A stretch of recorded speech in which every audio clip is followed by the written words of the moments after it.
Assalamualaikum teman-teman, kembali lagi di channel Gria Demit. Selamat datang di dunia gelap penuh misteri, di mana kisah-kisah menyeramkan menjadi nyata. Channel ini akan menyajikan cerita-cerita horor yang sangat sayang untuk dilewatkan. Untuk itu, ikuti terus ceritanya dengan like, komen, dan subscribe, serta aktifkan lonceng notifikasinya agar tidak ketinggalan update dari channel ini. Bersiaplah untuk merasakan ketegangan dan teror dari cerita-cerita horor yang akan membuat bulu kudukmu berdiri. Pastikan lampu dimatikan karena malam ini kita akan memasuki dunia yang tak terduga.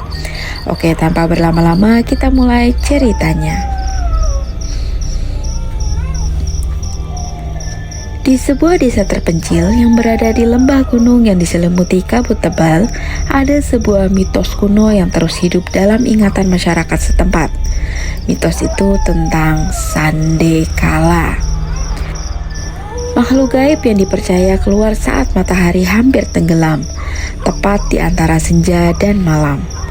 Sandekala diyakini akan menculik anak-anak yang berkeliaran di luar rumah pada saat itu. Setiap keluarga di desa tersebut selalu memastikan anak-anak mereka berada di dalam rumah sebelum matahari terbenam, karena takut akan datangnya bahaya tak terduga. Namun, bagi Bram, seorang pemuda berusia 25 tahun yang baru saja pindah dari kota besar, mitos ini terdengar konyol. Bram adalah seorang skeptis yang tak pernah mempercayai hal-hal gaib. Setelah bekerja sebagai wartawan selama beberapa tahun, ia memutuskan untuk menetap di desa tersebut, berharap mendapatkan ketenangan dan jauh dari hiruk-pikuk kehidupan perkotaan. Dia mendengar tentang mitos Sandekala dari tetangga barunya, yaitu Pak Hasan, seorang pria yang tua penuh dengan cerita-cerita aneh. "Jangan keluar saat senja, Bram. Itu waktu berbahaya," kata Pak Hasan dengan suara rendah yang menggema dalam keheningan sore. "Sandekala akan datang." Bram hanya tersenyum kecil menahan tawa. "Pak Hasan, itu kan hanya cuma cerita rakyat. Tidak ada tuh yang perlu dikhawatirkan." Pak Hasan menatapnya serius. Wajah keriputnya berubah tegang. "Kamu orang kota memang tak pernah percaya pada apa yang tidak bisa kita lihat. Tapi di sini, Sandekala itu nyata. Sudah banyak anak hilang di sini. Mereka semua diambil saat senja." Bram menahan rasa sinisnya. Bagaimana bisa di abad ke-21 orang-orang masih mempercayai hal-hal seperti itu? Tapi malam itu, sambil duduk di beranda rumah barunya, dia mulai memikirkan perkataan Pak Hasan. Apakah benar desa ini memiliki sesuatu yang lebih dari sekedar ketenangan pedesaan? Tiba-tiba, dari balik kabut yang menggantung di hutan dekat desanya, terdengar suara langkah kecil. Bram memperhatikan dengan seksama, tetapi tidak melihat siapapun. Ia berusaha mengabaikannya, berpikir itu hanya hewan liar yang berkeliaran. Hari-hari berlalu, Bram semakin penasaran dengan mitos tersebut. Untuk menulis artikel tentang desa ini, dia memutuskan untuk melakukan riset lebih lanjut. Dia mengunjungi rumah-rumah tua di desa itu dan berbicara dengan para penduduk. Setiap kali dia bertanya tentang Sandekala, wajah mereka berubah pucat, dan mereka akan segera menolak untuk membicarakannya. "Aku tidak mengingatnya, dan aku tidak mau mengingatnya," kata seorang ibu muda yang anaknya hilang beberapa tahun lalu. "Saat senja tiba, jangan pernah membiarkan anak-anak bermain di luar. Waktu itu adalah waktu untuk Sandekala." Bram mulai tergelitik. Ternyata banyak keluarga di desa ini kehilangan anak-anak mereka pada waktu senja. Kejadian-kejadian aneh itu tidak bisa dijelaskan secara rasional. Namun keinginannya untuk mengungkap kebenaran malah semakin membuncah. Suatu malam, Bram bertekad untuk membuktikan bahwa mitos itu hanyalah tahayul. Dia memutuskan untuk berjalan keluar rumah saat senja, melewati jalanan sunyi desa dan menuju ke arah hutan. Sembari membawa kamera dan alat perekam, ia berharap bisa menangkap sesuatu yang bisa dijadikan bukti bahwa Sandekala tidak lebih dari sekedar dongeng. Langit mulai berubah warna, merah jingga memudar menjadi biru tua. Suara angin yang berdesing di antara pepohonan semakin menegaskan kesunyian desa tersebut. Kabut tipis mulai merayap di atas tanah. Bram berhenti di sebuah persimpangan jalan tua, tepat di dekat pohon besar yang dianggap keramat oleh penduduk desa. Ia mengeluarkan kamera dan mulai merekam. Kita lihat nih, apa sih yang terjadi pada senja tiba? Gumam Bram pada dirinya sendiri. Namun hanya dalam beberapa menit, suasana di sekitar berubah drastis. Angin berhenti berhembus, udara terasa berat dan kabut semakin tebal hingga hampir menutupi pandangannya. Suara-suara aneh mulai terdengar dari dalam hutan. Suara lirih seperti bisikan, tapi terlalu samar untuk dipahami. Bram merasa jantungnya berdetak lebih cepat, tapi ia menahan diri. Ini pasti cuma sugesti, pikirnya. Tiba-tiba sebuah bayangan besar melintas cepat di pinggir matanya. Bram menoleh, matanya menajam menatap kegelapan di balik pepohonan. Tak ada apa-apa. Dia menghela nafas, tapi sebelum dia sempat tenang, dari dalam kabut muncul sosok yang membuat darahnya membeku. Di sana berdiri makhluk tinggi kurus dengan kulit pucat seperti tulang. Matanya merah menyala dan wajahnya tampak tak berbentuk, seolah terselimuti oleh kabut itu sendiri. Makhluk itu tidak bergerak, hanya menatap Bram dari kejauhan. Tapi tatapan itu menusuk hingga ke dalam jiwanya. Perlahan, makhluk itu membuka mulutnya, dan dari sana keluar suara jeritan nyaring yang membuat telinga Bram berdenyut. Bram terhuyung mundur, jantungnya berpacu tak terkendali. Kamera di tangannya terjatuh, tapi dia tak peduli. Dengan seluruh tenaganya, dia berlari kembali ke desa. Di sepanjang jalan, jeritan itu terus mengikuti, seperti sebuah bayangan yang menghantuinya. Saat dia sampai di depan rumah Pak Hasan, pintu langsung terbuka dan Pak Hasan menariknya masuk. "Sudah kubilang, jangan keluar saat senja," teriak Pak Hasan. Wajahnya penuh ketakutan. "Kamu beruntung masih hidup." Bram terdiam, nafasnya tersengal. Di luar, suara jeritan perlahan menghilang seiring dengan hilangnya senja. Malam kembali sunyi, tetapi kali ini Bram tak lagi bisa menertawakan mitos Sandekala. Dia telah melihatnya, dia telah merasakan kehadirannya. Di hari-hari berikutnya, Bram mencoba mencari jawaban atas apa yang ia alami. Dia menelusuri sejarah desa dan menemukan bahwa Sandekala bukan sekedar mitos, tapi berasal dari legenda kuno tentang penjaga gerbang antara dunia manusia dan dunia roh. Sandekala muncul ketika batas antara kedua dunia itu menipis, membawa mereka yang lengah di waktu senja. Tak ada yang tahu pasti bagaimana cara menghentikan Sandekala, tetapi bagi Bram, satu hal yang pasti, Sandekala bukan sekedar dongeng untuk menakut-nakuti anak-anak. Itu adalah teror yang nyata dan dia telah menyaksikan dengan mata kepalanya sendiri. Suatu sore, Ayu, seorang anak berumur 7 tahun, sedang bermain dengan teman-temannya di lapangan kecil di pinggir desa. Mereka asik bermain petak umpet. Tawa mereka menggema di antara pepohonan. Namun tanpa disadari, langit mulai berubah. Warna oranye keemasan senja perlahan memudar menjadi ungu gelap, menandakan waktu senja yang semakin mendekat.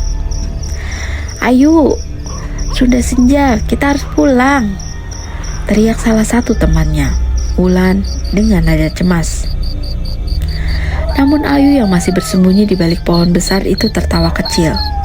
"Sebentar lagi aku belum ditemukan," katanya riang, tak sadar bahwa waktu senja telah tiba.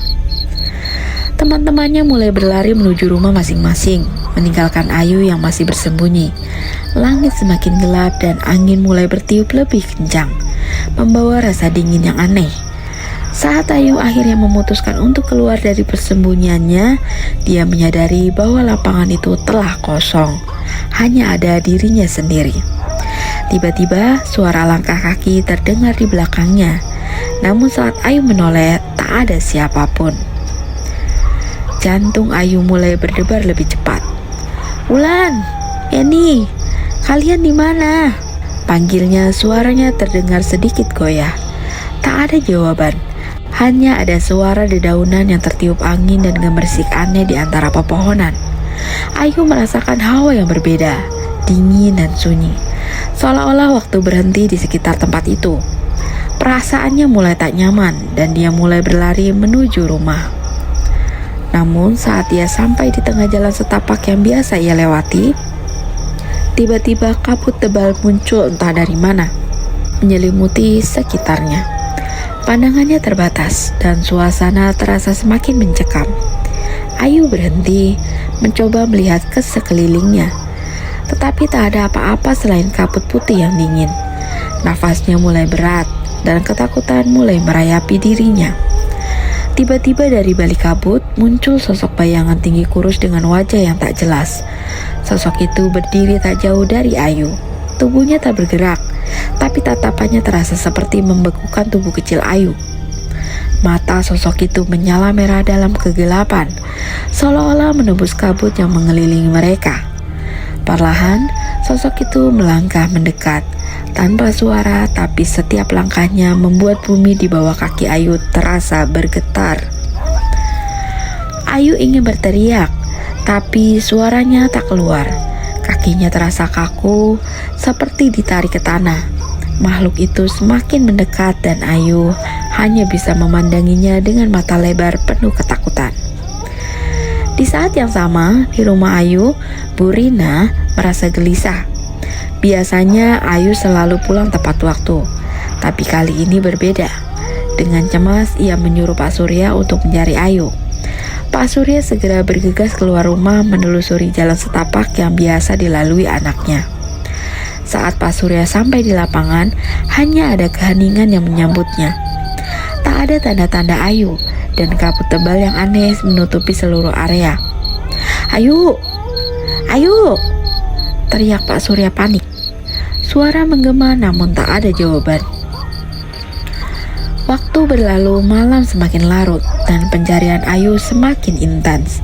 Warga desa ikut turun tangan menyisir setiap sudut desa, namun tak ada jejak Ayu. Kabut semakin menebal, seolah-olah menelan semua yang mendekatinya. Hingga akhirnya, setelah berjam-jam mencari tanpa hasil, mereka menemukan sesuatu yang membuat darah mereka membeku.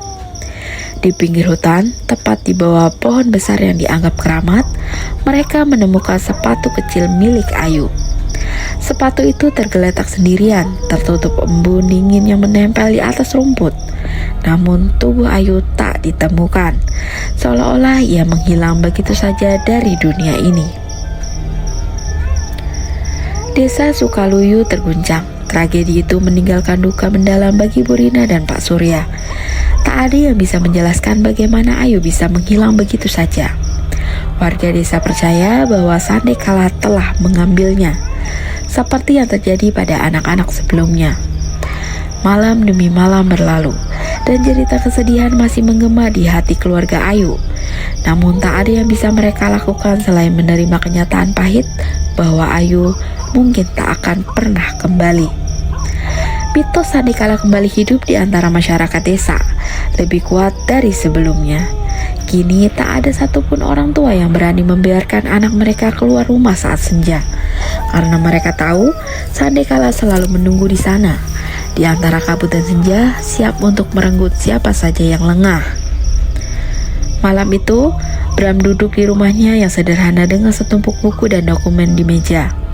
Ia sudah mewawancari banyak penduduk tentang hilangnya Ayu, namun jawabannya selalu sama: Sandekala mengambilnya. Tidak ada yang memberikan penjelasan rasional, hanya ketakutan yang terpancar dari wajah-wajah mereka. Bram mulai mencatat pola dari setiap cerita yang dia dengar tentang anak-anak yang hilang saat senja, kabut misterius yang selalu muncul, dan makhluk gaib yang selalu dikisahkan oleh para orang tua. Pikiran Bram terusik. Dia yakin ada sesuatu yang luput dari perhatian semua orang. dia memutuskan untuk menemui Pak Surya, ayah Ayu, yang mungkin bisa memberikan lebih banyak informasi. Saat Bram tiba di rumah keluarga Ayu, suasana rumah itu terasa begitu sunyi dan dingin. Bu Rina masih terguncang oleh tragedi itu, dan Pak Surya tampak lebih tua dari usianya yang sebenarnya. Aku ingin membantu Pak Surya. Aku ingin tahu lebih banyak tentang apa yang terjadi malam itu.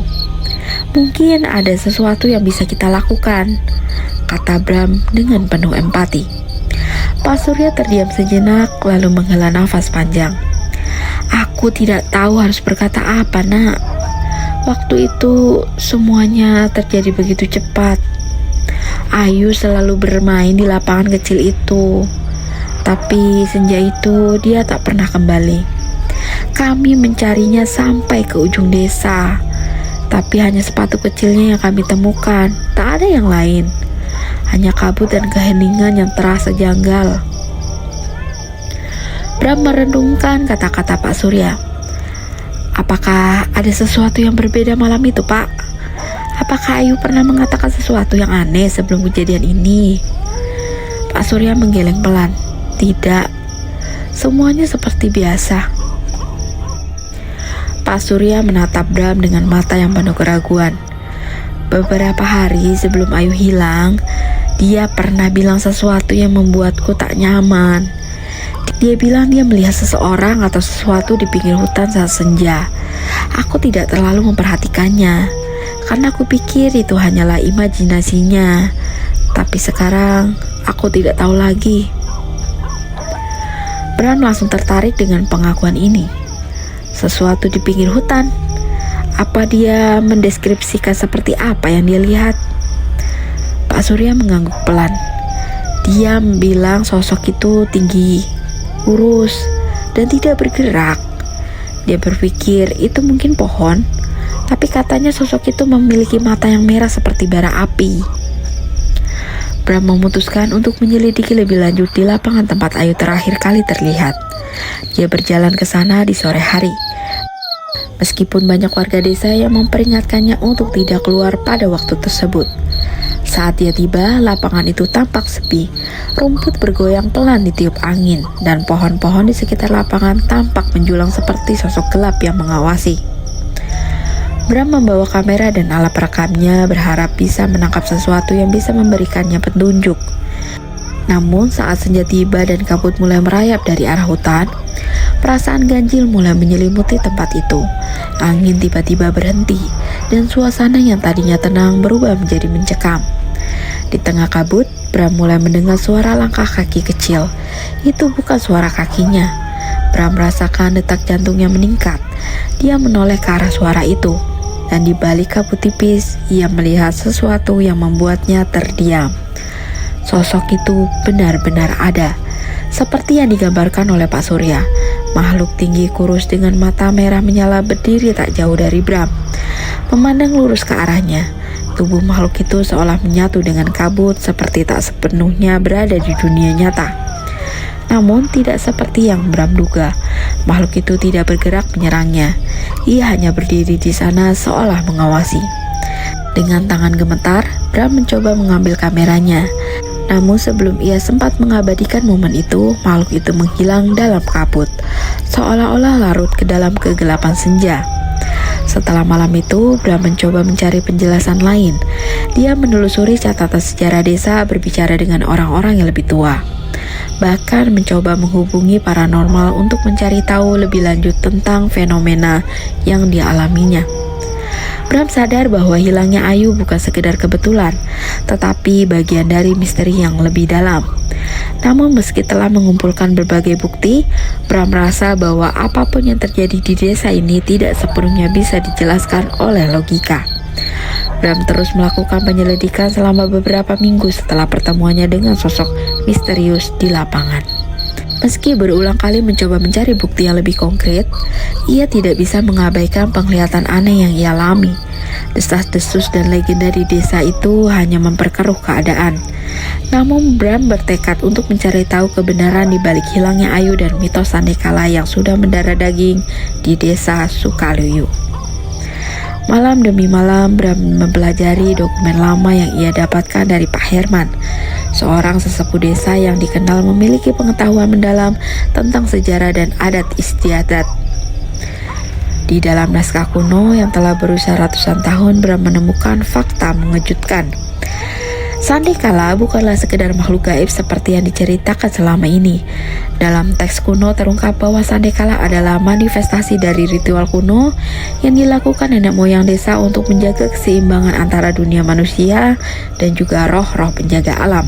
Desa Sukaluyu dahulu kala berada di bawah kekuasaan sebuah klan yang melakukan persembahan anak-anak saat senja tiba. Persembahan ini diyakini sebagai cara untuk mengunci roh-roh jahat di hutan agar mereka tidak merasuk ke dalam kehidupan manusia. Namun, ketika ritual ini dihentikan oleh generasi berikutnya, roh-roh yang pernah terkunci mulai bebas berkeliaran lagi. Sosok yang dikenal sebagai Sandekala bukanlah roh jahat, melainkan penjaga gerbang antara dunia manusia dan dunia roh. Ketika gerbang ini terbuka pada waktu senja, anak-anak yang berada di luar rumah menjadi rentan untuk diambil oleh dunia lain sebagai penebus atas ritual yang terlupakan. Bram merasa ngeri dengan fakta ini. Ritual kuno yang sudah lama dilupakan ini tampaknya menjadi kunci di balik hilangnya Ayu. Dan mungkin juga anak-anak lain yang pernah hilang di desa ini. Namun pertanyaan yang terus menghantui Bram adalah apakah masih ada cara untuk menyelamatkan Ayu? Atau setidaknya menghentikan tragedi serupa terjadi lagi. Di tengah kebimbangannya, Bram memutuskan untuk bertemu dengan Busari, seorang dukun tua yang tinggal di pinggiran desa dan sering dianggap sebagai penjaga tradisi kuno. Busari adalah satu-satunya orang yang tahu tentang ritual tersebut, meski ia jarang membicarakannya. Banyak warga menganggapnya aneh, tapi Bram yakin Busari mungkin bisa memberikan jawaban yang lebih jelas. Malam itu, Bram mendatangi rumah sederhana Busari yang berada di tepi hutan. Udara dingin terasa menyesakan, dan suasana desa semakin mencekam seiring mendekatnya waktu senja. Saat Bram mengetuk pintu, Busari muncul dengan tatapan tajam namun bijak. Tanpa perlu banyak bicara, seolah tahu maksud kedatangan Bram, Busari mengajaknya masuk. "Aku tahu kenapa kamu datang," ucap Busari dengan suara serak. "Sandekala bukan hanya mitos, Bram. Dia adalah bagian dari kutukan yang kita semua coba lupakan." Bram menatap Busari dengan serius. "Kutukan apa yang sebenarnya terjadi di sini, Bu? Bagaimana cara menghentikan ini?" Busari menjelaskan bahwa setiap generasi di desa ini pernah melakukan kesalahan besar, mengabaikan tradisi leluhur yang seharusnya dijaga. Ritual itu tak pernah dilakukan lagi dan itulah sebabnya anak-anak seperti Ayu diambil. Sandekala mengambil mereka sebagai bentuk penebusan, hingga ritual itu dilakukan kembali. Sandekala akan terus datang saat senja. Bram tak ingin percaya pada hal-hal mistis, tapi penjelasan Busari masuk akal berdasarkan semua fakta yang ia kumpulkan. Lalu ia bertanya, apa yang harus dilakukan agar semuanya berakhir? Apa Ayu masih bisa diselamatkan? Busari menggeleng pelan. Ayu telah diambil ke dunia yang berbeda. Namun bukan berarti dia tak bisa kembali. Ada satu cara untuk memanggilnya kembali, tapi harganya mahal. Ritual pemanggilan harus dilakukan dengan tepat di bawah pohon besar di tepi hutan, tempat Ayu terakhir kali terlihat. Tapi ingat, jika kamu gagal, bukan hanya Ayu yang tak kembali, nyawa lain bisa terancam. Meski dipenuhi keraguan, Bram tahu ini adalah satu-satunya jalan. Malam itu, ia mempersiapkan segala sesuatu yang dibutuhkan untuk ritual. Busari memberikan panduan dan peringatan terakhir. Jangan pernah menatap Sandekala jika dia muncul, dan jangan biarkan kabut menyelubungimu sepenuhnya. Saat malam mulai jatuh dan kabut misterius mulai merayap dari tepi hutan, Bram mendatangi pohon besar di tempat terakhir Ayu terlihat. Dengan nyala lilin yang redup dan aroma dupa, ia mulai ritual, membaca mantra yang diberikan Busari. Angin mulai bertiup kencang dan kabut semakin tebal menciptakan atmosfer mencekam. Saat Bram melanjutkan mantranya, suara langkah kaki kecil terdengar lagi, sama seperti yang ia dengar saat pertama kali menyelidiki lapangan itu. Namun kali ini suara itu lebih dekat, lebih nyata. Dari balik kabut, sosok Ayu muncul. Matanya yang kosong menatap Bram. Ia tampak rapuh, seperti berada di ambang antara dunia ini dan dunia lain. Namun sebelum Bram bisa mendekatinya, sosok lain muncul di belakang Ayu. Sosok tinggi kurus dengan mata merah menyala, Sandekala. Makhluk itu bergerak perlahan, mencoba menghampiri Ayu, seolah-olah ingin membawanya kembali ke dunia lain. Bram ingat peringatan Busari, jangan menatap Sandekala. Dengan seluruh kekuatan dan keberaniannya, Bram memalingkan wajahnya dan melanjutkan mantranya, memanggil roh Ayu agar kembali ke dunia manusia. Kabut semakin menebal, seolah-olah mencoba menyeret Bram dan Ayu bersamaan ke dalam kegelapan abadi. Tapi Bram bertahan meskipun keringat dingin membasahi tubuhnya. Setelah beberapa saat terasa seperti keabadian, suara angin berhenti. Kabut perlahan memudar dan ketika Bram membuka matanya, sosok Ayu sudah tidak lagi di hadapannya. Namun, sesuatu yang berbeda terjadi. Suara langkah kaki kecil terdengar di belakangnya. Bram berbalik dan di sana di bawah sinar bulan yang samar, Ayu berdiri dengan mata yang penuh kehidupan. Dia terlihat bingung, tapi selamat. Akhirnya, Bram berhasil. Pagi harinya desa Sukaluyu gempar saat mendengar Ayu kembali dengan selamat. Bu Rina dan Pak Surya tidak bisa mempercayai keajaiban itu, dan Bram menjadi pahlawan di mata warga. Namun di balik kebahagiaan itu, Bram tahu bahwa ini hanyalah permulaan. Ritual kuno harus terus dilakukan agar Sandekala tidak lagi mengancam desa.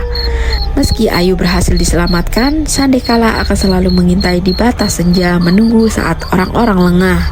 Bagi Bram, penyelidikan berakhir dengan terungkapnya kebenaran yang menakutkan, bahwa tidak semua mitos hanya sekedar cerita.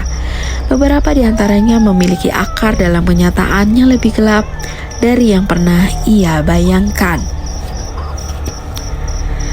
Nah, demikian akhir dari cerita ini. Terima kasih buat yang sudah mendengarkan hingga akhir. Jangan lupa like, komen, dan subscribe agar channel ini bisa semakin berkembang. Sehat selalu buat kalian semua dan bahagia selalu. Akhir kata, wassalamualaikum warahmatullahi wabarakatuh.